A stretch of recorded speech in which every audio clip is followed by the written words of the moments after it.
Assalamualaikum dan selamat datang kembali di channel saya. Hari ini, kita akan membahas tentang hewan reptil yang paling terkenal dan sering dijumpai di alam liar, yaitu kura-kura. Tapi, tahukah kamu bagaimana awal mula kura-kura bisa hidup dan berkembang biak hingga sekarang? Mari kita simak bersama-sama pembahasannya di video kali ini. Kura-kura adalah kelompok hewan reptil yang memiliki cangkang pelindung yang khas. Mereka termasuk dalam ordo Testudines dan memiliki lebih dari 300 spesies yang tersebar di seluruh dunia. Kura-kura pertama kali muncul di planet ini sekitar 200 juta tahun yang lalu, yaitu pada zaman Jura, dan masih bertahan hingga sekarang. Pada masa itu, bumi dipenuhi oleh berbagai jenis reptil dan dinosaurus yang menjelajahi daratan, air, dan udara. Dan kura-kura menjadi salah satu kelompok hewan yang muncul selama periode ini. Mereka hidup di daratan, dan mengalami evolusi hingga menjadi kura-kura yang kita kenal sekarang. Saat itu pula, kura-kura tidak memiliki cangkang yang sekuat dan sebesar seperti yang kita kenal sekarang. Dan beberapa spesies kura-kura yang hidup pada zaman purba memiliki cangkang yang lebih tipis dan lebih lentur, yang sangat mungkin tidak melindungi mereka dengan baik dari predator atau kondisi lingkungan yang berbahaya. Meskipun begitu, kura-kura tetap berhasil bertahan dan berkembang selama jutaan tahun, dan mereka telah menjadi salah satu kelompok hewan reptil yang paling sukses dan terdiversifikasi di dunia. Lalu pada era Mesozoikum, atau dikenal sebagai zaman reptil yang berlangsung dari sekitar 252 hingga 66 juta tahun yang lalu, kura-kura berkembang biak dan bercabang menjadi berbagai spesies yang unik. Dan beberapa spesies kura-kura hidup di lingkungan air tawar dan laut, sementara yang lainnya hidup di darat. Pada awal era Mesozoikum ini, kura-kura tergolong ke dalam kelompok hewan yang tidak terlalu berbeda dengan reptil lainnya. Kura-kura masih memiliki bentuk tubuh yang rendah dan melengkung, dan cangkang mereka relatif tipis. Namun, seiring berjalannya waktu, kura-kura mulai berkembang biak dan bercabang menjadi berbagai spesies yang unik. Salah satu spesies kura-kura tertua yang ditemukan pada masa Mesozoikum adalah spesies kura-kura darat dan air bernama Odontochelis. Spesies ini hidup sekitar 220 juta tahun yang lalu dan memiliki cangkang yang belum lengkap. Odontochelis juga tidak memiliki kulit berduri seperti kura-kura modern yang kita kenal saat ini. Setelahnya, pada era zaman Kapur, yaitu periode yang berlangsung dari sekitar 145 juta hingga 66 juta tahun yang lalu, kura-kura mulai muncul dalam banyak varian, bentuk dan ukuran yang berbeda-beda. Kura-kura mulai berkembang biak dan bercabang menjadi berbagai spesies yang unik. Salah satu spesies kura-kura paling awal yang ditemukan adalah Proganochelis, yang hidup sekitar 210 juta tahun yang lalu. Proganochelis memiliki cangkang yang berbentuk seperti bukit dengan tonjolan di bagian atas, yang ukurannya mencapai 80 cm. Meskipun cangkangnya relatif ringan dan tipis, Proganochelis adalah spesies kura-kura pertama yang memiliki cangkang. Selama masa Kapur ini, kura-kura terus mengembangkan bentuk dan ukuran yang berbeda-beda. Dan beberapa spesies kura-kura menjadi bentuk yang lebih besar, seperti Archelon, yang merupakan kura-kura laut raksasa yang dapat mencapai panjang 4,5 meter. Lalu, spesies kura-kura lainnya seperti Euchlastes dan Mongolochelis, yang memiliki bentuk yang lebih rendah dan lebar, dengan cangkang yang melengkung di sisi-sisinya. Pada masa Kapur, banyak spesies kura-kura hidup di lingkungan air tawar dan laut.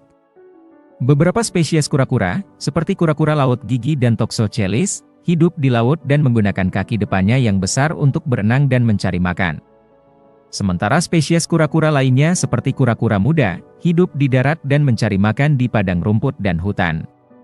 Beberapa spesies kura-kura yang masih hidup saat ini memiliki ciri-ciri dan sifat yang sama seperti spesies kura-kura pada era Kapur. Namun, pada akhir periode ini atau sekitar 65 juta tahun yang lalu, terjadi bencana besar yang disebut dengan kepunahan massal Cretaceous tersier. Yang bencana ini mengakibatkan kepunahan berbagai jenis dinosaurus dan reptil lainnya, termasuk beberapa spesies kura-kura. Setelahnya, di era Cainozoikum, yaitu era geologi yang dimulai sekitar 66 juta tahun yang lalu, kura-kura mengalami banyak perubahan dan perkembangan yang signifikan. Kura-kura yang hidup di masa ini, hidup di hutan dan padang rumput, sementara yang lainnya hidup di danau dan sungai. Seiring berjalannya waktu, kura-kura terus mengembangkan cangkang yang lebih kuat dan lebih besar, sehingga mereka menjadi lebih tahan terhadap predator dan kondisi lingkungan yang keras. Selama masa Oligosen, sekitar 34 juta tahun yang lalu, kura-kura mulai mengembangkan spesialisasi dalam makanan dan habitatnya. Yang beberapa spesies kura-kura mulai beralih dari makanan tumbuhan ke makanan hewan kecil, sementara yang lainnya mulai hidup secara eksklusif di air tawar atau laut. Lalu, pada masa Miosen atau sekitar 23 juta tahun yang lalu, beberapa spesies kura-kura mulai berevolusi menjadi bentuk yang lebih besar dan ganas seperti Archelon dan Protostega, yang merupakan kura-kura laut raksasa yang dapat mencapai ukuran 4,5 meter dan memiliki cangkang yang sangat besar dan kuat. Namun, pada masa Pleistosen atau sekitar 2,6 juta tahun yang lalu, kura-kura mulai mengalami penurunan populasi yang signifikan yang salah satu faktornya adalah perubahan iklim yang terjadi pada saat itu. Beberapa spesies kura-kura juga menjadi sasaran perburuan manusia, dan ini berdampak pada penurunan populasi mereka. Pada masa sekarang di seluruh dunia, setidaknya terdapat sekitar 300 spesies kura-kura yang berbeda. Dan setiap spesiesnya ini memiliki karakteristik dan ciri-ciri yang berbeda, seperti ukuran, warna, dan pola pada cangkang mereka. Di Indonesia sendiri, terdapat beberapa spesies kura-kura yang menjadi bagian dari keanekaragaman hayati di negara ini, seperti kura-kura sulcata, kura-kura pankek, dan kura-kura air tawar. Yang sayangnya, seperti halnya kura-kura di seluruh dunia, populasi mereka di Indonesia juga semakin terancam akibat perusakan habitat dan perburuan yang berlebihan. Oleh karena itu, penting bagi kita untuk melakukan upaya konservasi untuk menjaga keberlangsungan hidup kura-kura. Beberapa upaya yang dapat dilakukan adalah dengan melestarikan habitat kura-kura, mengurangi perburuan liar, dan melakukan pemulihan populasi kura-kura yang terancam punah. Kura-kura adalah hewan yang unik, dan memiliki karakteristik yang berbeda dari hewan reptil lainnya. Mereka memiliki cangkang yang kuat yang melindungi tubuh mereka dari serangan predator, dan juga memiliki kaki yang pendek dan lebar, yang cocok untuk berjalan di permukaan yang licin seperti lumpur dan pasir. Karena karakteristiknya yang unik dan penampilannya yang menarik inilah, banyak orang yang memelihara kura-kura sebagai hewan peliharaan. Namun perlu Anda ketahui, bahwa kura-kura membutuhkan perawatan yang khusus dan lingkungan yang sesuai, agar bisa hidup sehat dan bahagia. Kura-kura juga saat ini menjadi bagian dari berbagai budaya di seluruh dunia, yang bahkan beberapa negara menganggap kura-kura sebagai simbol keberuntungan dan kesabaran.